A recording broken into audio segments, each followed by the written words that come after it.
The moment you grab a pair of scissors, you're using a tool that did not exist for 99% of human history. Yet, if you look at Stone Age cave art from tens of thousands of years ago, nobody is walking around with hair down to their ankles or wild tangled mops covering their eyes. Our earliest ancestors were somehow keeping their hair trimmed, styled, and completely managed long before anyone had invented blades, metal, or even basic mirrors. So how on earth do you haircut without a pair of scissors or even a piece of metal? The secret turns out to be much sharper than most people realize. Long before humans discovered bronze or iron, they realized that hitting certain types of dark volcanic glass produced edges that were literally sharper than a modern surgical scalpel. Obsidian breaks down to a razor edge just a few molecules thick, making a piece of steel look blunt by comparison. Imagine taking a piece of black glass, snapping off a thin leaf, and effortlessly gliding it through a thick lock of hair in a single slice. But holding a razor-sharp piece of raw glass next to your own neck is a terrifying way to spend a morning.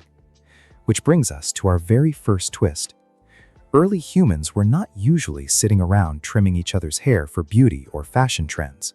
They were doing it because unmanaged hair was a direct threat to their survival. Long hair in a dense jungle or tall grassland gets caught in thick thorns, gives prey something to grab, and creates a massive liability during a hunt. Think about trying to sneak up on a wild animal while carrying a natural blanket on your head that collects burrs, traps sweat, and blocks your peripheral vision. If long hair was so dangerous, why did humans not just burn it all off with fire? As crazy as it sounds, burning actually was one of the most popular hair control methods for thousands of years. Early nomadic groups would singe their hair using glowing embers or hot stones, carefully scorching the ends to keep it at a specific length without ever touching a sharp edge. Picture taking a tiny smoldering stick, holding your hair flat against a wet piece of hide, and letting the heat seal the tips just above your shoulders. It leaves a distinct smoky smell, but it seals the split ends and completely stops hair from fraying.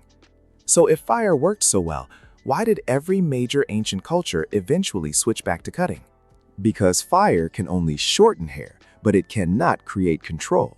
As human societies began to organize into larger tribes, hair stopped being just a survival issue and suddenly became your identity card. The moment tribes started interacting, how you wore your hair told everyone around you your status, your age, your martial state, and whether you were a friend or a stranger. Imagine walking into a village where every warrior has their hair cropped tight on the left and long on the right, and instantly knowing who holds power just by looking at their forehead. If your hair is your identity, you cannot afford a mistake with a burning stick. That drove a massive leap in human innovation, forcing ancient craftsmen to figure out how to grind flint and quartz into precise handheld scrapers. A hunter would sit by a river, rubbing two stones together for hours until he created a crescent-shaped blade that could scrape hair close to the skin. Visualize pressing a flat, rounded flint edge against your cheek and pushing upward, feeling the coarse hair snap off under the raw pressure of stone. It was slow, it was pulling, and it was deeply uncomfortable, but it allowed the very first close shaves in human history, which leads to a strange paradox. Why would someone endure the pain of scraping their face with a sharp rock every single day just to remove a beard that actually keeps them warm? Because in close quarters combat, a beard is nothing more than a convenient handle for your enemy. Ancient military leaders quickly realized that a soldier with a long beard could be grabbed, pulled down, and exposed to a spear in a split second. Picture two ancient fighters grappling in the dirt, where one wrong pull on a chin full of hair ends the battle instantly. Stripping away that handle became a literal matter of life and death on the battlefield. This brings us to the second big twist. For a very long time, historians believed that ancient hair trimming was entirely done by hand with individual blades. But recent archaeological digs uncovered something totally unexpected. Ancient people were using animal bones and hardened sap to build the world's first multi-blade razors thousands of years before modern shaving companies existed. They would take a curved jawbone from a deer, slot tiny, razor-sharp flakes of flint into the groove and cement them with tree resin to make a long, continuous cutting edge. Imagine holding a bone handle with 5 microblades lining the side, sweeping it down your head in one single smooth pass.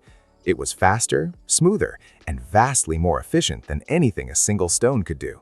So, if stone tools were getting this advanced, what happened when humans finally discovered metal? You might think the invention of bronze immediately made haircuts easier, but it actually made them much more painful at first.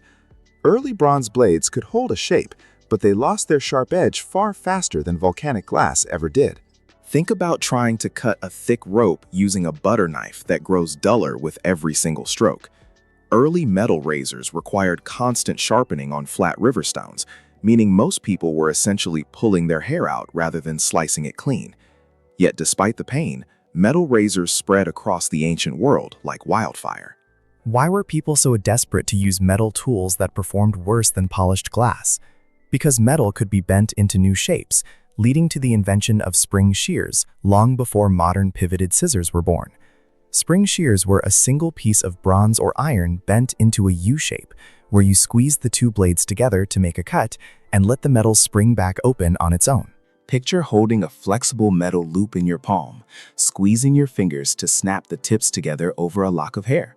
For the first time in human history, you could hold hair with one hand and cut it clean with the other. That single invention transformed hair care from a painful chores into a high-status art form. This brings us to the third twist. You might assume that ancient barbers were just simple tradespeople who cut hair in quiet markets. In places like ancient Egypt and Rome, barbers were actually treated like surgeons, priests, and local news broadcasters all wrapped into one person. Since shaving with heavy bronze blades frequently resulted in cuts and infections, barbers had to know how to treat wounds, mix antiseptic oils, and perform basic medical care on the spot.